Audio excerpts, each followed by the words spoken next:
Stop being anxious, uneasy, and worried without raising your hands. Just to see if I'm at the right place.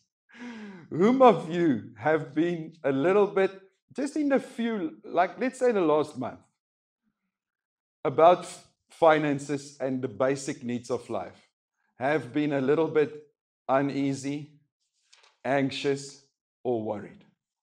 Just somewhere. Or the last year, anxiety about certain things. All right?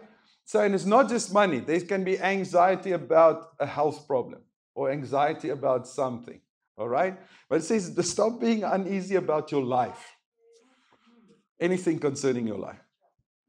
All right? I'm using money because that's something we need and live with every day. It says, but stop being uneasy and anxious and worried about your life, what you shall eat, what you shall drink, or about your body, what you shall put on.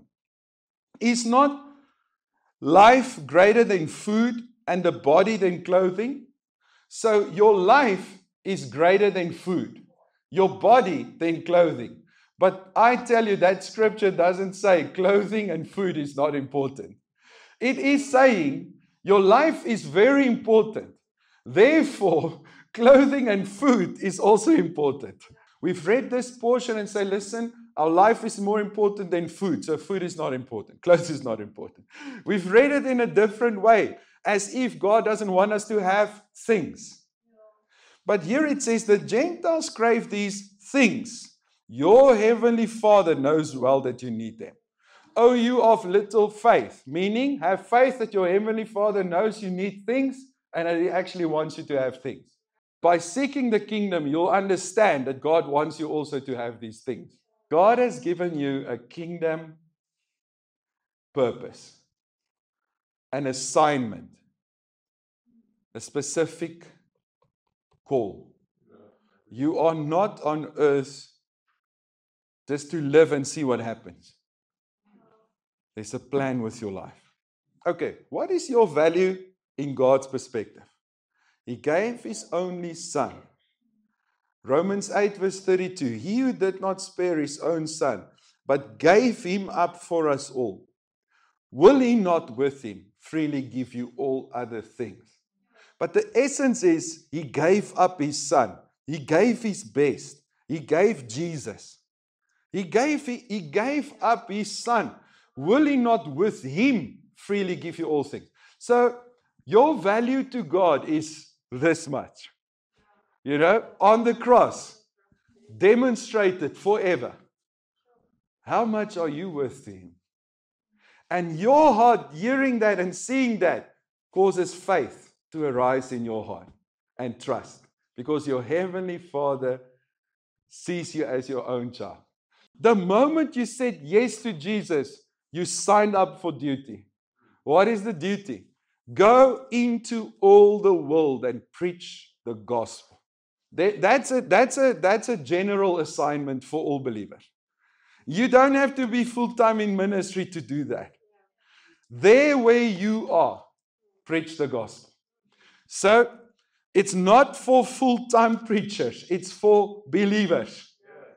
Go into all the world, preach the gospel. That is, in general, the call for all humans have that call. But obviously, before you start proclaiming Christ, you have to believe in Christ. Get to the faith in Christ, get born again, and then it starts. All right? So, at the essence of our lives should be the preaching of the gospel and the spreading of the good news. It should be in our conversations. It should be in what we do. It should be what moves us. It should move our decisions. It should move everything concerning our lives. The Great Commission. The Great Commission is yours. Jesus said to you, you will never be fulfilled unless you report for duty and say, Jesus, I'm here now. And I'm planning to live long and strong and obviously forever. Okay. So I want to hit the bullseye with my life. Wat 'n plan was, what you had in your mind for me. Take me into it. Take me into all of that. I don't want to almost hit it. I want to hit it. I want to hit the bullseye. I want to be on target with my life. What God said for me, what God had for me. People live aimlessly and purposelessly all over this world. You walk around in the streets, you walk on an airport, and you realize, I wonder how many of these people actually know that Jesus died, laid down his life, and you see no life in the eyes. You look in the eyes, you see smiles, but you see hurt, you see pain. You don't see Jesus. How many people are we walking past? And you cannot just preach and do nothing. You have to do your work. You have to actually pitch up and and plan and think on your everyday job. But you can basically get a new, renewed vision for the preaching of the gospel. Because that is really the essence of who you are. Jesus called all of those people that were there when he was taken up into heaven. He says, now go. He included the guy standing in the corner wondering what was this commotion about. He came and he looked in and checked, go into all the world and preach the gospel. Ooh, he got a assignment. Yes, you there in your corner that think you're not qualified, go. Jy work, go. Into all the world and preach the gospel. Come on, so be busy with your kingdom purpose. At the heart of your kingdom vision and purpose is preaching the gospel of Jesus Christ. Now, I read Galatians where Paul said, it pleased the Father to reveal his Son within me. Now, preaching the gospel is our mission. But with that, and like I say, to really become what God called us to be, all believers, and I'm making it short, the message. I'm not filling in all the details now. All believers are called for this. We live to know Christ because Philippians 3 explains it so nicely. I count it all as lost for the joy of knowing him. So all of us are called to know Jesus more, to grow in a revelation of Jesus daily. You're doing it today by being in church and hearing the word. So you've put your emphasis on hearing the word of God. And I want to feast on every word. That man shall not live by bread alone, but by every word that comes out of the mouth of God. And you've made that the aim. I want to know him more. Why? Because if I know him more, not just for that, but I want to know him more, but this will be the result. I will show him more. Okay? If I know him more, I'll show him more. Christ will start to live his life through you. That's why Paul said, it was pleasing to God that even before I was formed in my mother's womb, this was the purpose of my life. Maybe I should read it again. Let's read it again. Galatians 1. When God saw fit. Oh, Jesus. Okay, kingdom purpose, people. We're going to go into the detail because yours is not exactly like mine. And some of you do so. Party van julle speel golf, the next Ernie Els. Others are, I don't know, there's something that you do. You have a job, you work, you're a business person, you're a preacher, you're I don't know, teacher, whoever you are. And I'm not doing your part. But it's time for you to step into your kingdom purpose.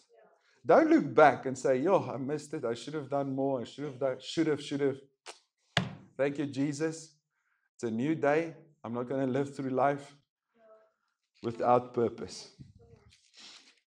Galatians 1, it says here, but when he who had chosen and set me apart before I was born and had called me by his grace, saw fit and was pleased to reveal his Son within me, so that I might proclaim him among the Gentiles, among the people.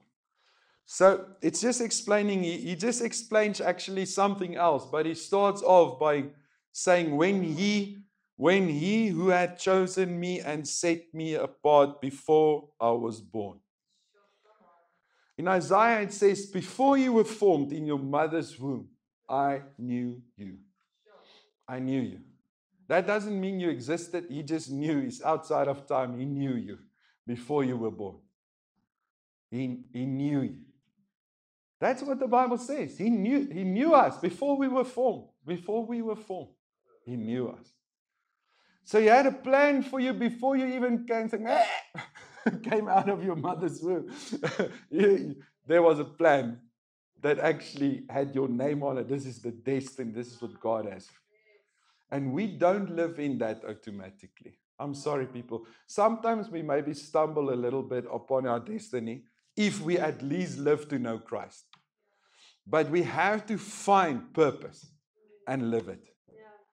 And it starts by living to know Christ and becoming part of preaching the gospel. Support the gospel, pray, and go. Right? All right? Ons het 'n assignment. Okay, so it says he was pleased to reveal his son within me. So all Christians have this. We live to know Christ, then Christ lives through us. We live to preach Christ. That is not the add-on. That is the actual assignment. The rest is the add-on. Maak dit sê. Al die ander goed wat ons doen is eintlik die extra. It's the extra, but it's very important. What you do is very important to God. It's in everything you do. He loves what you do. There's destiny also in those specifics.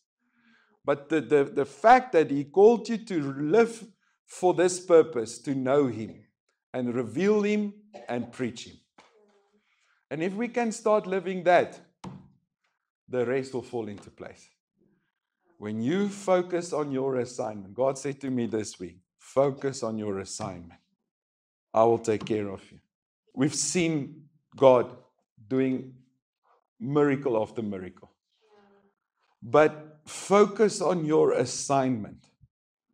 Focus on what I called you to do, said God to Marnus this week.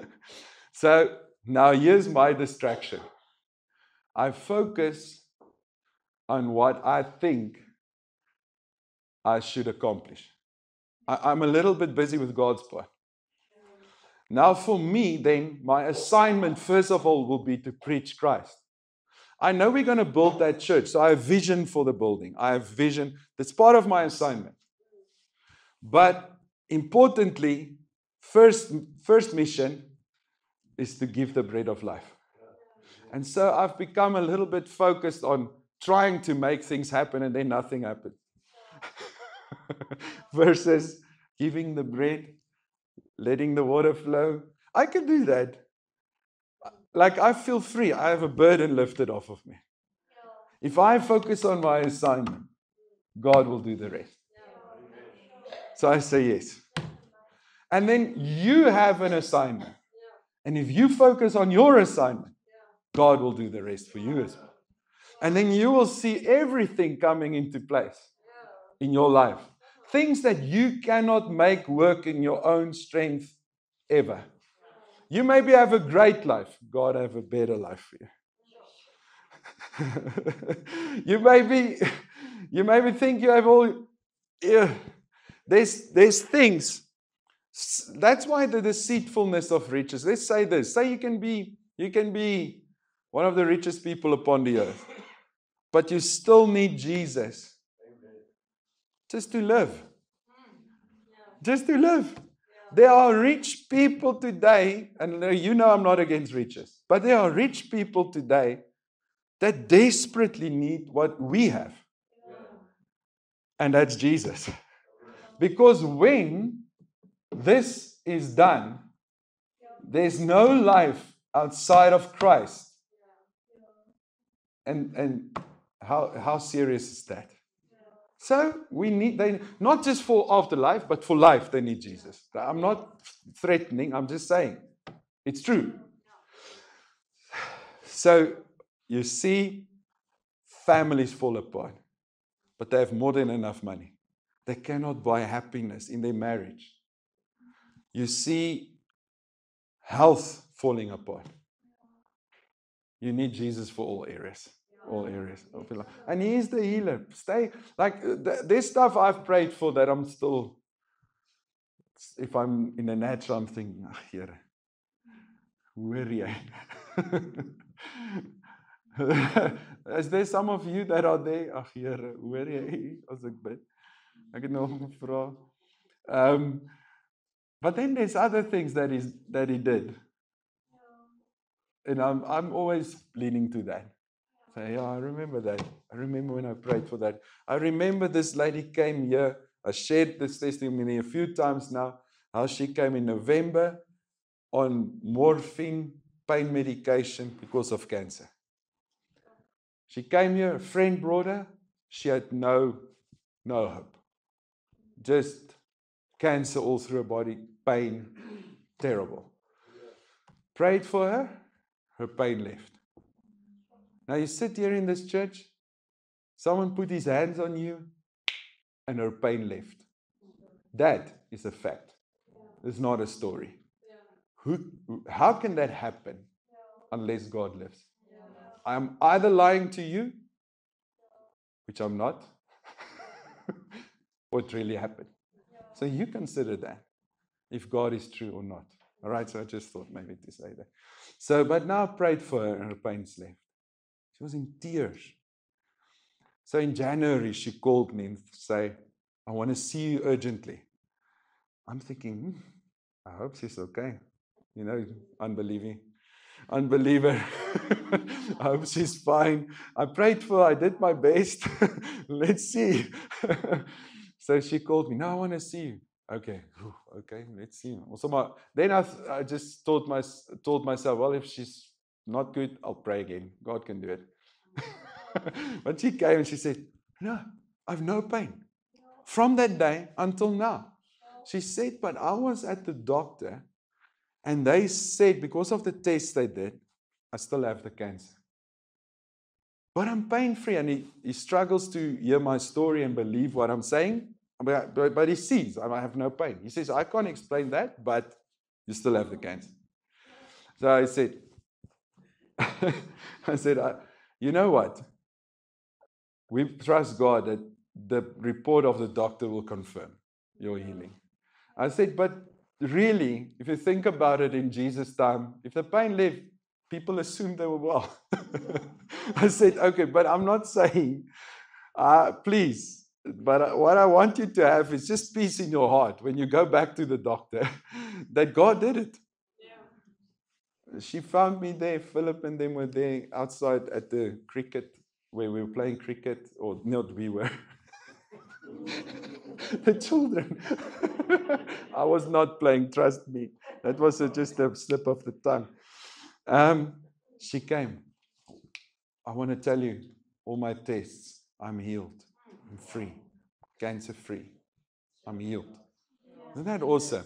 But from November till this day, no pain. That's enough. But thank you for the report.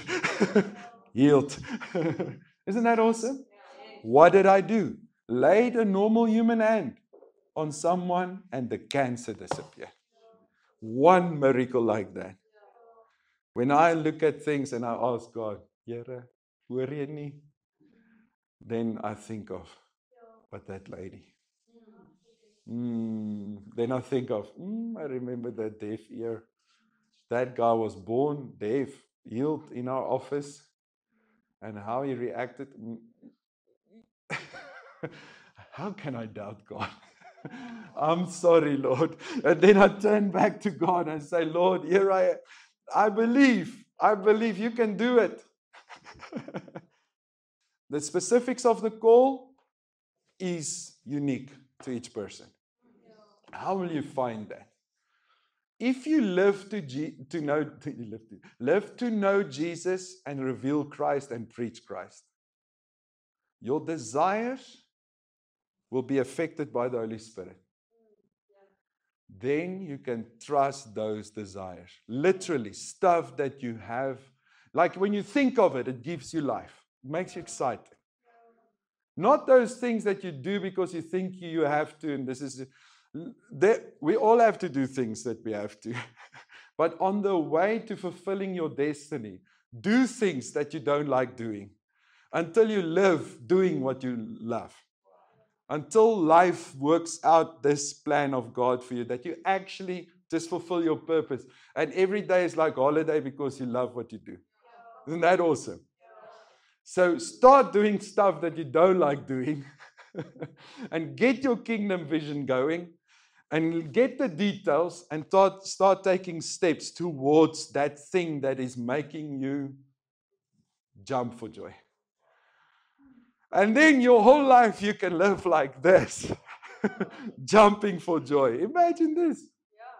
You rejoice, you just love what you do. I love sharing the word. I was born for this. What were you born for? Well, sharing the word is all of us, but in a different measure. One-on-one, between friends, share. All of us are called for that. But what is that thing that you desire? God changes. I used to believe my desires, God's desire. I reject mine, I accept his. I used to believe that. Now I realized, turn to Jesus, live for him, live to know him, and then make the Great Commission first priority. Then, trust those desires that come. And let that lead you into your destiny. You actually, it has to do with stuff that you love doing. And if you are doing what you love doing, you may be halfway there or somewhere there or on the way there or fully there. I don't know where you are. Don't measure it. Ask God. I want you to show me what you made me to be. And I want to seek the kingdom of God. Or let me then say my kingdom purpose first. And then all the things will be added. So I want to focus on my assignment and see how you provide for me. I want to be like the lily in the field, just living, and then provision comes supernaturally. I want to fulfill my kingdom assignment and vision that God has given me. Okay, so you have one. Be honest, be open. When you talk to God in church now, we're going to play a song. We're going to spend some time talking to God. Be honest, be open, and let him tell you and direct you. And like I said, on the way there, there's always, like, how many of you every day that you went to school, you just loved it? You just want to go to school every day. Okay, not even the grown-ups. Sorry to expose the parents like I'm doing. Even children, even the grown-ups, they didn't love it every day and just, yippee, school. Yeah. Okay, so if they tell you, you have to just remember them. Okay, but we do it. There's things in life we do that we don't love doing, but there's going to be a time where you find yourself doing everything that God called you for, and your life would be flowing out of purpose, out of kingdom purpose. Then, that's it. Then you're hitting the bullseye. Each of us have a different call, different purpose, different specifics. It has to do with some things that you are born with also, some talents, something. But don't get stuck with that. Because some of you believe lies concerning you because someone said to you, "Jy is maar dom met wiskunde." Now you think you're not clever with wiskunde because die juffrou het gesê jy's maar nie baie slim nie. So don't get stuck with I'm not talented. I think you're more talented than what you realize. But there are some stuff that are in you that is just born in you. And that has to do with your destiny. All right? So don't believe the lies. So that's why I don't even want to speak of talent, because God puts his super on your natural and boom. Then it's super, you got it? Supernatural. So don't be stuck with that, but be guided by some of the stuff that you've been blessed with, that God has given you talents for. That has probably a lot to do with with your destiny in life. And God is very much into the detail of your life. I've said it many times, things you love, He loves. The moment you love something as a child of God that are living kingdom purpose and you're just busy doing, you wanna fulfill God's purpose for your life. And like today, you've said yes to it. You're going to say yes to it. When you live to know Jesus and preach Christ, all the other things that you love, it's very much connected to your purpose and destiny. And I tell you, God is in all those things. The things that are up is when you don't live to know Jesus, when you don't make Him number one, when you say, when you just exist, and you haven't realized that, listen, everything, if let's say peace, just peace, God's peace, how valuable, how truly amazing, and how impossible is it to get in the natural. But if you have it, you have a fruit of the Holy Spirit, which only God can give. And that comes only by knowing Christ. Imagine you can live, forget what you're going to do. Let's just say from today till 20, let's say 50 years from now, 100 years from now, depending on how long you want to live. So let's say you have peace from today till then. It's going to be a great life. Almost heaven on earth.